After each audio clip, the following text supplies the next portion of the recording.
पश्चिम बंगाल में एनआईए की टीम पर हुए हमले पर राजनीतिक तूफान बड़े जोरों से चल रहा है और ममता बनर्जी ने आज तो ये आरोप लगा दिया कि बीजेपी की ओर से एजेंसीज को महिलाओं को परेशान करने के लिए आधी रात में भेजा जा रहा है और इसके खिलाफ ममता बनर्जी ने महिलाओं से कहा कि आप सड़क पर उतरिए, विरोध प्रदर्शन कीजिए। दरअसल जब से एनआईए की टीम पर हमला हुआ है तब से पश्चिम बंगाल में चुनावी जो रण है, राजनीति है, वो पूरी तरह से इस हमले पर केंद्रित हो गई है।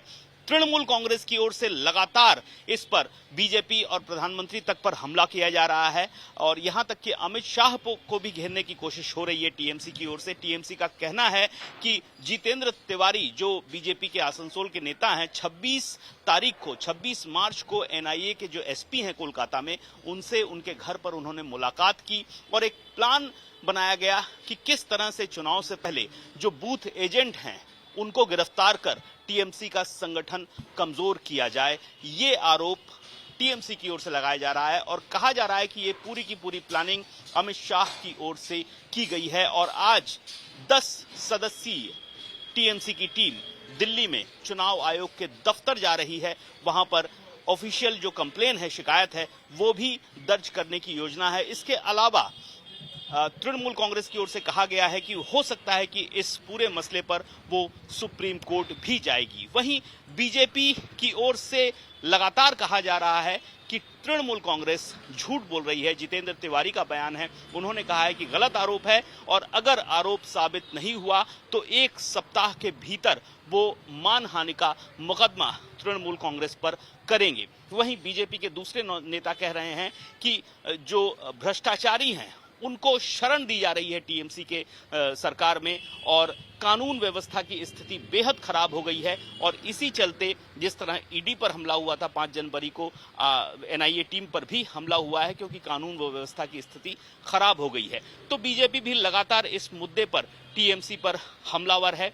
ये एक मुद्दा फिलहाल 3 दिनों से लगातार पश्चिम बंगाल की राजनीति में उफान पर है। इसके अलावा एक और जो मुद्दा है वो कल से शुरू हुआ है, वो है ममता बाला ठाकुर। मथुआ जो केंद्र है, ठाकुर नगर, वहां की नेता है, टीएमसी की नेता है। उन्होंने आरोप लगाया है शांतनु ठाकुर पर, जो एमओएस हैं, उन पर आरोप लगाया है कि उन्होंने उन पर हमला किया, उनसे गलत बर्ताव किया, गलत व्यवहार किया और इस पूरे आरोप पर एक थाने में शिकायत भी दर्ज कराई गई है ममता बाला ठाकुर की ओर से, गाईघाटा जो पुलिस स्टेशन है ठाकुर नगर के पास, वहां पर। और आज ममता बाला ठाकुर इस पूरे मसले को लेकर सड़क पर उतर रही हैं, रैली करेंगी और धरने पर बैठ रही हैं। वहीं शांतनु ठाकुर ने इन सारे आरोपों को बेबुनियाद बताया है। दरअसल ये बड़ी अनोखी चीज हो रही है पश्चिम बंगाल में।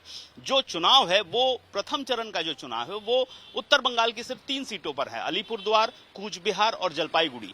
जबकि ये जो पूरी की पूरी राजनीति हो रही है ये दक्षिण बंगाल को केंद्रित करके हो रही है। ईस्ट मिदनापुर, जहां पर एनआईए की टीम पर हमला हुआ, वो दक्षिण बंगाल में है। मथुआ को लेकर जो राजनीति हो रही है वो भी यहीं पर है।